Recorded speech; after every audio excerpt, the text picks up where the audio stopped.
ეს გოლი მამარდაშვილის ბრალი არ ყოფილა, ახსნა დეტალურად სეზონის წინა ამხანაგურ მატჩში მილანმა ლივერპული ანაგრიშით 4-2 დაამარცხა.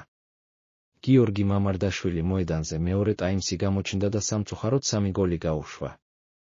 აუცილებლად უნდა ითქვას, რომ მერსესაიდელთა დაცვა სუსტად გამოიყურებოდა. მამარდას კარში გატანილი პირველი 2 გოლიდან ქართველის ბრალი არც ერთი არ ყოფილა. რაც შეეხება მესამეს ეპიზოდი, ასე იწყება კოსტას ციმიკასი გადაცემას უკეთეს იბრაჰიმა კონატეს, რომელიც უხერხულად უგდებს უკან ბურთს გიორგის, რომელიც მოედნის ცენტრის სიახლოვეშია. მამარდა ერთმა მოთამაშემ დააპრესინგა, მან მისი მოტყუება მოახერხა და ბურთი ციმიკას გადააწოდა.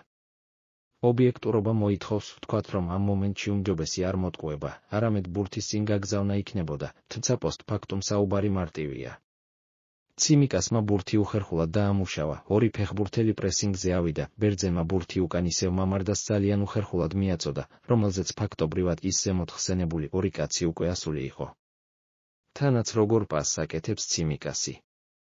როდესაც მეკარე მოდენის ცენტრშია და ბურთს უკან ასე მალე უბრუნებ, ის ნორმალურად გახსნასაც ვერ მოასწრებს, რაც ლოგიკურია. საბოლოო ჯამში უნდა ითქვას, რომ ამ გოლში ციმიკასთან ერთად გარკვეულწილი ბრალეულობა მამარდაშვილსაც მიუძღვის, თუმცა ეს ეპიზოდი რაც შეიძლება მალე უნდა დავივიწყოთ. ეს ყველაზე უკეთ თავად მამარდამ და ციმიკასმა იციან. დიდი მნიშვნელობის მატჩი არ ყოფილა და თანაც შეცდომების გარეშე განვითარება და წინსვლა გამორიცხულია. გიორგის ლივერპულთან ერთად წინ ძალიან ბევრი და ძალიან დიდი წარმატებები ელის.